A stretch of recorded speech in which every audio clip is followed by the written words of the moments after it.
following is a book by Alan Watts, The Wisdom of Insecurity, a message for an age of anxiety. It includes an introduction by Deepak Chopra, and it was written in 1951. Introduction. Every book is a journey, but this one aims to travel everywhere and nowhere. It begins in a state of anxiety which few people want to dwell on. It punches holes in shared beliefs and treats sacred things with irreverence and cocky quips. As if to ensure its failure, Alan Watts also proposes a paradox that being insecure is a malady of the psyche and, at the same time, an open door to an invisible reality, the only place where the cures for fear and anxiety will ever be found. Yet, with all these elements going against it, The Wisdom of Insecurity, which was published in 1951, has found many spellbound readers, and I'm proud to call myself one. In my mid-30s, about the same age as the author was when the book was published, I found in Watts the perfect guide for a course correction in my life, away from materialism and its empty promises. The new course headed into the most elusive territory one can imagine, the present moment. Here and now, Watts declared, lies the experience of the universe in its totality. If happiness always depends on something expected in the future, we are chasing a will of the wisp that ever eludes our grasp until the future and ourselves vanish into the abyss of death. A typical Alan Watts pronouncement, sweepingly ambitious, offering help at the price of subverting everything the reader holds dear. For in post-war America, life was all about progress and the lure of tomorrow. Where were we headed? First to the moon and one day the stars. How much would we achieve? Everything. What would success bring us? Riches and contentment that could never be taken away. Watts was the gadfly who pricked us out of our sleep. Progress was a sham, he said, and dreaming about tomorrow was pure escapism from the pain we fear today. What is popularly called the power of now was being addressed 50 years before its time. Looking back, one realizes that Watts was a spiritual polymath, the first and possibly greatest of that type. He read omnivorously in philosophy, religion, psychology, and science, a sponge with 100 arms, so to speak. He produced this little book at a turning point in his personal life. It was 1951, and he had just lost his vocation as an Episcopal priest, along with his young wife in a divorce. He had been following a long-time fascination with Zen Buddhism, leading him to spend his seminary years trying to fuse Eastern and Western mysticism. In the classic arc of coming-of-age tales, he was finally about to find himself, but he would do it in the strangest way, by declaring that there was no self to find. Lasting happiness, the underlying quest in almost all of Watts' copious writing, can only be achieved by giving up the ego self, which is pure illusion anyway. The ego self constantly pushes reality away. It constructs a future out of empty expectations and a past out of regretful memories. As Watts formulates it in his brisk, deceptively simple style, tomorrow and plans for tomorrow can have no significance at all unless you are in full contact with the reality of the present, since it is the present and only in the present that you live. Like a good preacher, he sounds emphatic and connected to a higher truth, empathic. But the message was too pushy and barbed for a comfortable Episcopal pulpit. Imagine any believing Christian who cherishes the reward of heaven and the second coming of Christ hearing these words. There is no other reality than present reality, so that even if one were to live for endless ages, to live for the future would be to miss the point everlastingly. With swift jabs, Watts demolishes the afterlife and dashes any hope that there is a better world to come. Watts was alone in the wilderness back then. For an eccentric to dabble in Eastern thought was acceptable in his native England. Because it possessed India and strong footholds in China, England produced some minds who were willing to delve deeper into Vedanta and Buddhism than the usual blinkered colonialist. But America was different. No one needed to hear from an upstart who fancied himself the Pied Piper of all things spiritual. Watts' own self-description was philosophical entertainer, although he was much more than that. But as I revisit the arguments offered so boldly in The Wisdom of Insecurity, I can feel the shock of truth that it produced in me. His opening chapter, The Age of Anxiety, takes its title from a popular poem by W.H. Auden, and the first paragraph announces the first of Buddha's Four Noble Truths, that life is full of suffering. Watts is canny enough not to mention the Buddha by name.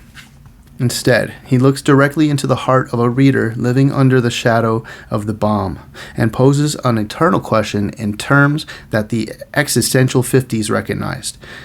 Can it really be that human life is no more than a brief flicker of time, full of chaos and pain, between the darkness that precedes birth and the darkness that follows death? We live in a time of unusual insecurity, Watts notes, after a century when traditional values, especially religious belief, broke down on all fronts. There have been two opposing reactions to the decay of belief: relief in tossing off the old shackles, and worry that reason and sanity will give way to chaos. But Watts wants to carve a third way, pointing out that belief has disappeared through careful doubt and examination. This is the first sign that he welcomes the insecurity others fear, and this quickly becomes the main theme. Without importing any Eastern notions that might scare readers off, Watts has already introduced the most basic Buddhist stance: sober examination of what lies before you, leaving aside all assumptions. By holding on to this sense of openness, we can find all truth in ourselves. That promise, as held out here, echoes what saints and sages have taught in every wisdom tradition. Where the Buddha refused to answer questions about the existence of God, Watts is more inclined to smash idols. He uses modern physics as proof that there is no evidence for the physical existence of God, arguing that no such proof will ever be offered. A reckless prediction, but how could Watts have anticipated post-quantum theories that posit a universe imbued with infinite intelligence? We can't reimpose old myths on ourselves or believe in new ones made up out of a desire for comfort. Therefore, the path of self-examination is the only one a person of conscience can reasonably follow. Otherwise, we will only numb ourselves to the meaninglessness of life, seizing present pleasure to avoid pain, a futile strategy. Here Watts has slipped in the second noble truth, which is that pleasure can never cure pain, since the two are connected. Trapped between outworn myths and despair, there is another way, but it requires a revolution in thought. Ironically, this third way will resurrect the very things one must deny in order to walk the path. The reality which corresponds to God and eternal life is honest, above board, plain, and open for all to see. But the seeing requires a correction of mind, just as clear vision sometimes requires a correction of the eyes. It takes Watts 20 pages to reach this point. The real start of the journey, but by being simple, direct, and patient, he creates a special atmosphere. The reader is beguiled into forgetting that he ever disagreed with any of the arguments being placed before him. That's an enviable thing for an author to do. And it was Watts' special gift. He takes a pithy truth from, say, the Upanishads, that fear is born of duality, and spins a long chapter about how animals experience pain simply and without dread, while human beings are overshadowed by anxiety because of our divided selves. I don't want to give the impression that the wisdom of insecurity is Buddhism for dummies. Far from it. Watts keeps in mind that he is building toward very difficult concepts, centered above all on the concept that there is no individual ego self. As a mirror of our own inner division, we have fragmented the world into inner and outer experience. We embrace our separateness without realizing that there is only one reality. The universe is a single process occurring in consciousness, the great stream, and only by merging into that process can we discover who we really are. No external experience will support us, because the flux of events is inescapable. Time itself is a creation of the restless mind.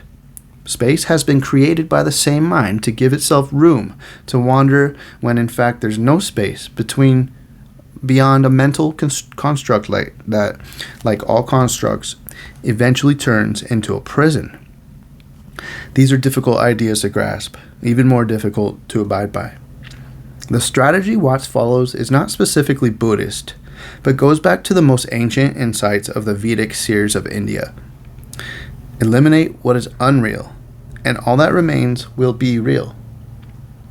It's a simple but ruthless approach, since there are so many things we accept as real, which are in fact merely symbolic. Thoughts, ideas, and words are coins for real things. They are not those things. Why, then, write books at all? Because words can point in the right direction. They can highlight overlooked flashes of insight. They can ignite the flame of discontent. In his beguiling way, Watts aims to do all of that, but he knows that a map isn't the same as territory it represents. Behind his authoritative voice, the author of these pages is as questing as anyone, and as vulnerable in his quest. He hasn't escaped the prison of the divided self. He understands that what will free him isn't any kind of normal experience, but something outside time, which we call, for want of a better term, waking up. The paradox about waking up, I mean the ordinary kind of waking up that occurred to you and me this morning, is that you can't make it happen, yet it's inevitable. The same holds true spiritually. You can't wish, pray, beg, force, or meditate yourself awake. Even to detect that you are asleep is hard enough. Somehow, a tiny speck of awareness hints at another reality. With great fascination, Alan Watts plays upon that small speck of doubt, here and in all his other books. As he sees it, the mind is in a whirl to escape itself and find itself at the same time. So every spiritual journey ends by closing the circle. The frightened mind that runs away from everyday terrors meets the seeking mind that wants a better world. When they join, illusion has been exhausted. It has no more tricks to play. At that moment, heaven doesn't dawn, nor there is a benevolent God to embrace. There is something even better. Wholeness. Self-division is healed. Once the mind has seen through all fear and all hope, it finds peace within itself, in a state of awareness beyond thought. This is the end point that the wisdom of Insecurity, like all books of truth, cannot deliver neatly wrapped and tied. But such a book can symbolically draw the circle for us, which this one does splendidly. Anyone whose life needs a course correction would be fortunate to be guided by it. My life still is, some 30 years later. This is the preface. The preface. I have always been fascinated by the law of reversed effort. Sometimes I call it the backwards law. When you try to stay on the surface of the water, you sink. But when you try to sink, you float. When you hold your breath, you lose it, which immediately calls to mind an ancient and much neglected saying, "Whosoever would save his soul shall lose it." This book is an exploration of this law in relation to man's quest for psychological security and to his efforts to find spiritual and intellectual certainty in religion and philosophy. It is written in the conviction that no theme could be more appropriate in a time when human life seems to be so peculiarly insecure and uncertain. It maintains that this insecurity is the result of trying to be secure, and that, contrariwise, salvation and sanity consist in the most radical recognition that we have no way of saving ourselves. This begins to sound like something from Alice Through the Looking Glass, of which this book is sort of a philosophical equivalent. For the reader will frequently find himself in a topsy-turvy world in which the normal order of things seems to be completely reversed, and common sense turned inside out and upside down. Those who have read some of my former books, such as Behold the Spirit and The Supreme Identity, will find things that seem to be total contradictions of much that I have said before. This, however, is true only in some minor respects, for I have discovered that the essence and crux of what I was trying to say in those books was seldom understood. The framework and the context of my thought often hid the meaning. My intention here is to approach the same meaning from entirely different premises, and in terms which do not confuse thought with the multitude of irrelevant associations which time and tradition have hung upon them. In those books I was concerned to vindicate certain principles of religion, philosophy, and metaphysic by reinterpreting them. This was, I think, like putting legs on a snake, unnecessary and confusing, because only doubtful truths need defense. This book, however, is in the spirit of the Chinese sage Lao Tzu, that master of the law reversed effort, who declared that those who justify themselves do not convince, and that to know the truth one must get rid of knowledge, and that nothing is more powerful and creative than emptiness, from which men shrink. Here, then, my aim is to show, backwards fashion, that those essential realities of religion and metaphysic are vindicated in doing without them and manifested in being destroyed.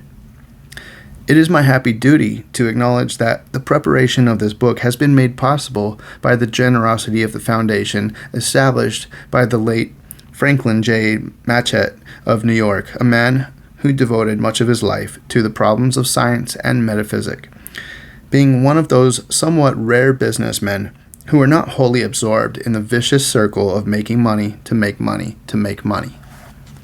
The Matchett Foundation is therefore dedicated to the pursuit of metaphysical studies, and, needless to say, it is to me a sign of insight and imagination on their part that they have been willing to interest themselves in so contrary an approach to metaphysical knowledge.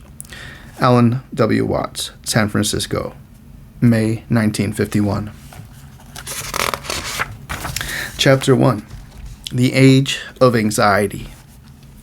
By all outward appearances, our life is a spark of light between one eternal darkness and another. Nor is the interval between these two nights an unclouded day, for the more we are able to find pleasure, the more we are vulnerable to pain. And whether in background or foreground, the pain is always with us. We have been accustomed to make this existence worthwhile by the belief that there is more than the outward appearance, that we live for a future beyond this life here. For the outward appearance does not seem to make sense. If living is to end in pain, incompleteness, and nothingness, it seems a cruel and futile experience for beings who are born to reason, hope, create, and love. Man, as a being of sense, wants his life to make sense, and he has found it hard to believe that it does so unless there is more than what he sees, unless there is an eternal order and an eternal life beyond the uncertain and momentary experience of life and death.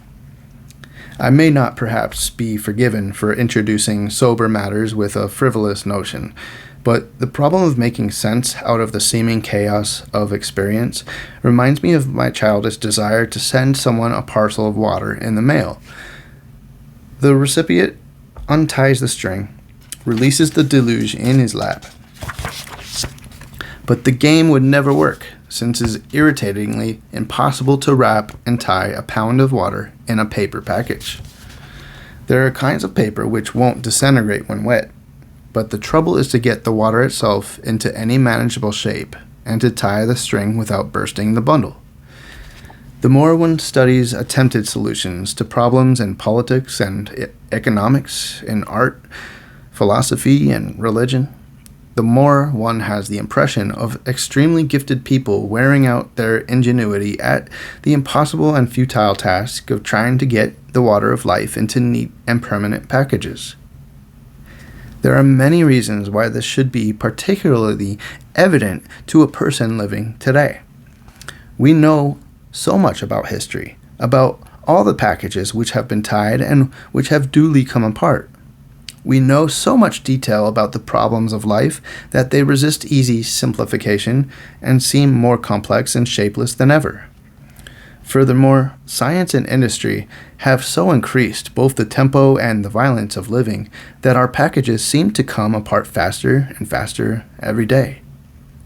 There is, then, the feeling that we live in a time of unusual insecurity. In the past 100 years, so many long-established traditions have broken down. Traditions of family and social life, of government, of the economic order, and of religious belief. As the years go by, there seem to be fewer and fewer rocks to which we can hold, fewer things which we can regard as absolutely right and true, and fixed for all time. To some, this is a welcome release from the restraints of moral, social, and spiritual dogma. To others, it is a dangerous and terrifying breach with reason and sanity, tending to plunge human life into hopeless chaos. To most, perhaps, the immediate sense of release has given a brief exhilaration, to be followed by the deepest anxiety.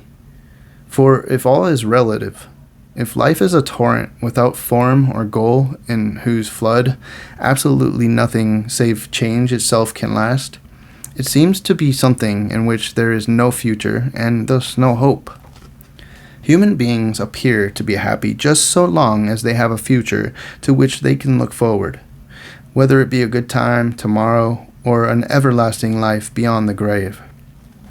For various reasons, more and more people find it hard to believe in the latter. On the other hand, the former has the disadvantage that when this good time arrives, it is difficult to enjoy it to the full without some promise of more to come. If happiness always depends on something expected in the future, we are chasing a will-o'-the-wisp that ever eludes our grasp, until the future and ourselves vanish into the abyss of death. As a matter of fact, our age is no more insecure than any other. Poverty, disease, war, change, and death are nothing new. In the best of times, security has never been more than temporary and apparent. But it has been possible to make the insecurity of human life supportable by belief in unchanging things beyond the reach of calamity, in God, in man's immortal soul, and in the government of the universe by eternal laws of right.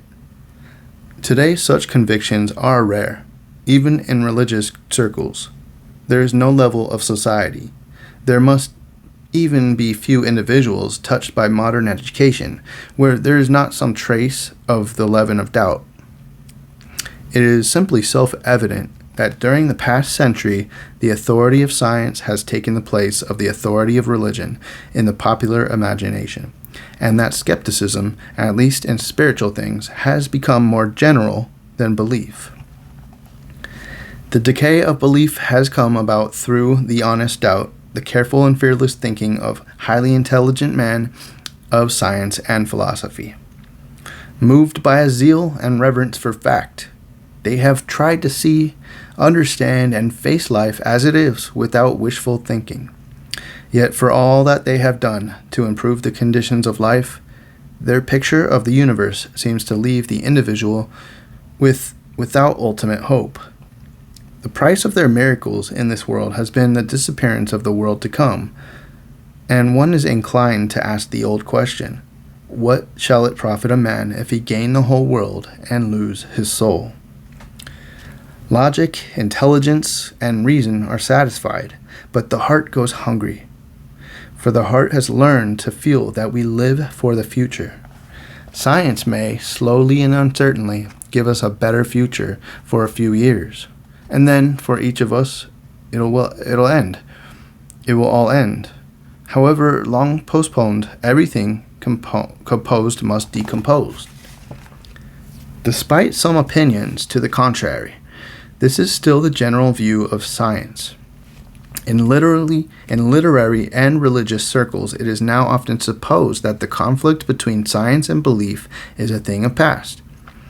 There are even some rather wishful scientists who feel that when modern physics abandoned a crude atomistic materialism, the chief reasons for this conflict were removed. But this is not at all the case. In most of our great centers of learning, those who make it their business to study the full implications of science and its methods are as far as ever from what they understand as a religious point of view. Nuclear physics and relativity have, it is true, done away with the old materialism, but they now give us a view of the universe in which there is even less room for ideas of any absolute purpose or design. The modern scientist is not so naive as to deny God because he cannot be found with a telescope, or the soul because it is not revealed by the scalpel. He has merely noted that the idea of God is logically unnecessary. He even doubts that it has any meaning. It does not help him to explain anything which he cannot explain in some other simpler way. He argues that if everything which happens is said to be under the providence and control of God, this actually amounts to saying nothing. To say that everything is governed and created by God is like saying everything is up, which means nothing at all. The notion does not help us to make any verifiable predictions, and so, from the scientific standpoint, is of no value whatsoever. Scientists may be right in this respect. They may be wrong. It is not our purpose here to argue this point. We need only to note that such skepticism has immense influence and sets the prevailing mood of the age. What science has said in sum is this: we do not, and in all probability cannot, know whether God exists. Nothing that we do know suggests that he does, and all the arguments which claim to prove his existence are found to be without logical meaning. There is nothing, indeed, to prove that there is no God, but the burden of proof rests with those who propose the idea. If the scientist would say, you believe in God, you must do so on purely emotional grounds, without basis in logic or fact. Practically speaking, this may amount to atheism. Theoretically, it is simple agnosticism, for it is of the essence of scientific honesty that you do not pretend to know what you do not know, and of the essence of scientific method that you do not employ hypotheses which cannot be tested. The immediate results of this honesty have been deeply unsettling and depressing. For man seems to be unable to live without myth, without the belief that the routine and drudgery, the pain and fear of this life have some meaning and goal in the future. At once new myths come into being, political and economic myths with extravagant promises of the best of futures in the present world. These myths give the individual a certain sense of meaning by making him part of a vast social effort, in which he loses something of his own emptiness and loneliness. Yet the very violence of these political religions betrays the anxiety beneath them, for they are but men huddling together and shouting to give themselves courage in the dark. Once there is the suspicion that a religion is a myth, its power has gone. It may be necessary for man to have a myth, but he cannot self-consciously prescribe one as he can mix a pill for a headache. A myth can only work when it is thought to be truth, and man cannot for long knowingly and intentionally kid himself. Even the best modern apologists for religion seem to overlook this fact. For their most forceful arguments for some sort of return to orthodoxy are those which show the social and moral advantages of belief in God. But this does not prove that God is a reality. It proves at most that believing in God is useful. If God did not exist, it would be necessary to invent him, perhaps. But if the public has any suspicion that he does not exist, the invention is in vain. It is for this reason that most of the current return to orthodoxy in some intellectual circles has a rather hollow ring. So much of it is more a belief in believing than a belief in God. The contrast between the insecure, neurotic, educated, modern, and the quiet dignity and inner peace of the old-fashioned believer makes the latter a man to be envied. But it is a serious misapplication of psychology to make the presence or absence of neurosis the touchstone of truth, and to argue that if a man's philosophy makes him neurotic, it must be wrong. Most atheists and agnostics are neurotic, whereas most simple Catholics are happy and at peace with themselves. Therefore, the views of the former are false, and of the latter true. Even if the observation is correct, the reasoning based on it is absurd. If it's as if to say, you say there is a fire in the basement. You are upset about it. Because you are upset, there is obviously no fire. The agnostic, the skeptic, is neurotic. But this does not imply a false philosophy. It implies the discovery of facts to which he does not know how to adapt. The intellectual who tries to escape from neurosis by escaping from the facts is merely acting on the principle that where ignorance is bliss, 'tis folly to be wise. When belief in the eternal becomes impossible, there is only the poor substitute of belief in believing. Men seek their happiness in the joys of time. However much they may try to bury it in the depths of their minds, they are well aware that these joys are both uncertain and brief. This has two results. On the one hand, there is the anxiety that one may be missing something, so that the mind flits nervously and greedily from one pleasure to another, without finding rest and satisfaction in any. On the other, the frustration of having always to pursue a future good in a tomorrow which never comes, and in a world where everything must disintegrate, gives men an attitude of, what's the use anyhow? Consequently, our age is one of frustration, anxiety, agitation, and addiction to dope. Somehow we must grab what we can while we can and drown out the realization that the whole thing is futile and meaningless. This dope we call our high standard of living, a violent and complex stimulation of the senses, which makes them progressively less sensitive and thus in need of yet more violent stimulation. We crave distraction, a panorama of sights, sounds, thrills, titillations, into which as much as possible must be crowded in the shortest possible time. To keep up the standard, most of us are willing to put up with lives that consist largely in doing jobs that are a bore, earning the means to seek relief from the tedium by intervals of hectic and expensive pleasure. These intervals are supposed to be the real living, the real purpose served by the necessary evil of work. Or we imagine that the justification of such work is the rearing of a family to go on doing the same kind of thing in order to rear another family, and so ad infinitum. This is no caricature. It is the simple reality of millions of lives, so commonplace that we need hardly dwell upon the details, save to note the anxiety and frustration of those who put up with it, not knowing what else to do. But what are we to do? The alternatives seem to be two.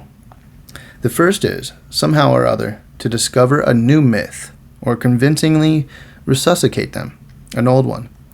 If science cannot prove there's no God, we can try to live and act on the bare chance that he may exist after all. There seems to be nothing to lose in such a gamble, for if death is the end, we shall never know that we have lost. But obviously this will never amount to a vital faith, for it is really no more than to say, since the whole thing is futile anyhow, let's pretend it isn't. The second is to try grimly to face the fact that life is a tale told by an idiot, and make of it what we can, letting science and technology serve us as well as they may in our journey from nothing to nothing. Yet these are not the only solutions.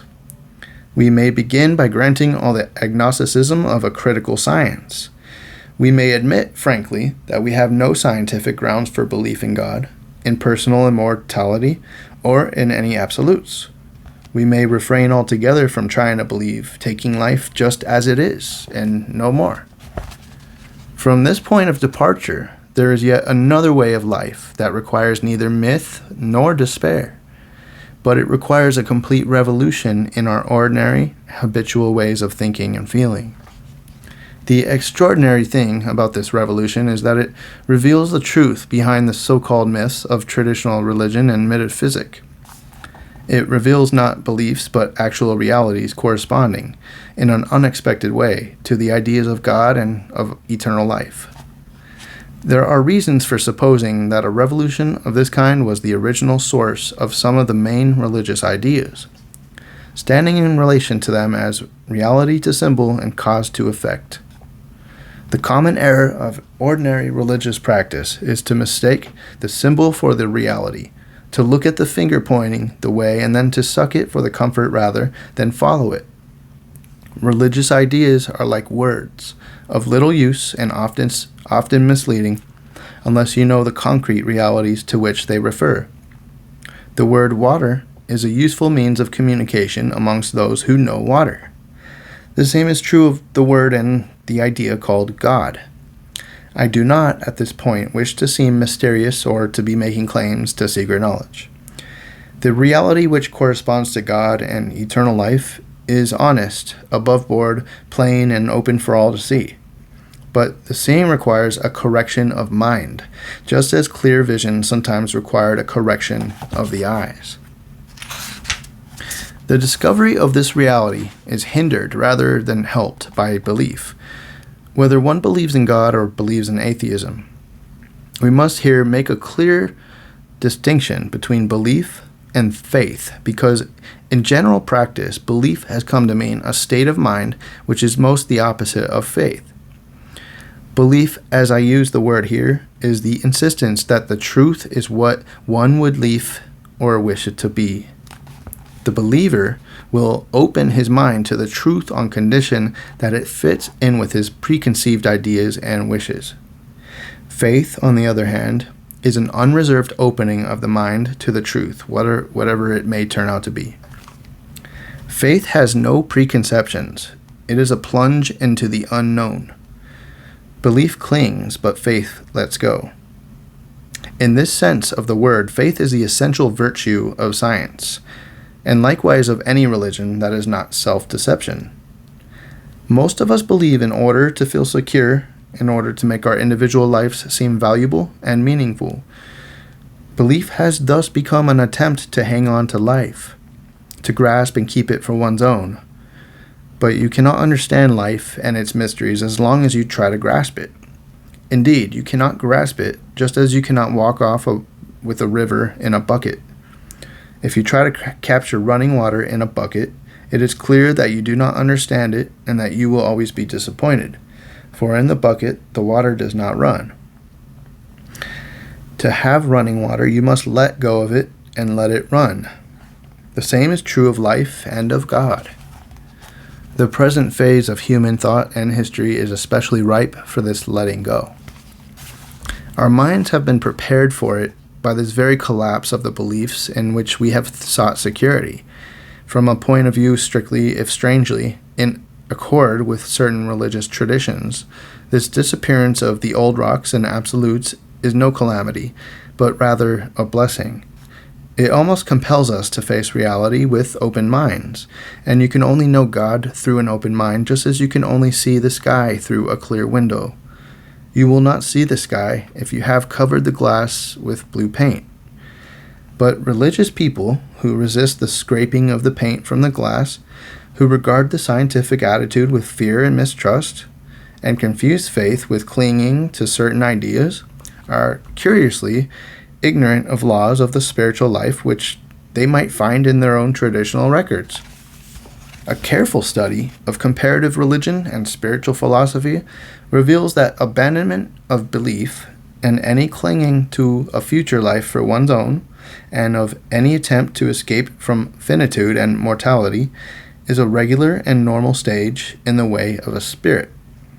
Indeed, this is actually such a first principle of the spiritual life that it should have been obvious from the beginning, and it seems, after all, surprising that learned theologians should adopt anything but a cooperative attitude towards the critical philosophy of science. Surely, it is old news that salvation comes only through the death of the human form of God. But it was not, perhaps, so easy to see that God's human form is not simply the historic Christ, but also the images, ideas, and belief in the absolute to which man clings in his mind. Here's the full sense of the commandment. Thou shalt not make to thyself any graven image, nor the likeness of anything that is in heaven above. Thou shalt not bow down to them, nor worship them. To discover the ultimate reality of life, the absolute, the eternal, God, you must cease to try to grasp it in the forms of idols. These idols are not just crude images, such as the mental picture of God as an old gentleman on a golden throne. They are our beliefs, our cherished preconceptions of the truth, which block the unreserved opening of mind and heart to reality. The legitimate use of images is to express truth, not to possess it. This was always recognized in the great Oriental traditions such as Buddhism, Vedanta, and Taoism. The principle has not been unknown to Christians, for it was implicit in the whole history and teaching of Christ. His life was from the beginning a complete acceptance and embracing of insecurity. The foxes have holes, and the birds of the air have nests, but the Son of Man hath not where to lay his head. The principle is yet more to the point if Christ is regarded as divine in the most orthodox sense, as the unique and special incarnation of God. For the basic theme of the Christ story is that this express image of God becomes the source of life in the very act of being destroyed. To the disciples who tried to cling to his divinity in the form of his human individuality, he explained, "Unless a grain of corn fall into the ground and die, it remains alone. But if it dies, it brings forth much fruit." In the same vein, he warned them, "It is expedient for you that I go away. For if I not go away, the Holy Spirit cannot come unto you." These words are more than ever applicable to Christians and speak exactly to the whole condition of our times. For we have never actually understood the revolutionary sense beneath them. The incredible truth that what religion calls the vision of God is found in giving up any belief in the idea of God. By the same law of reversed effort, we discover the infinite and the absolute, not by straining to escape from the finite and relative world, but by the most complete acceptance of its limitations. Paradox as it may seem, we likewise find life meaningful only when we have seen that it is without purpose and know the mystery of the universe, only when we are convinced that we know nothing about it at all. The ordinary agnostic, relativist, or materialist fails to reach this point because he does not follow his line of thought consistently to its end, an end which would be the surprise of his life. All too soon he abandons faith, openness to reality, and lets his mind harden into doctrine. The discovery of the mystery, the wonder beyond all wonders, needs no belief, for we can only believe in what we have already known, preconceived and imagined. But this is beyond any imagination. We have but to open the eyes of the mind wide enough, and the truth will out.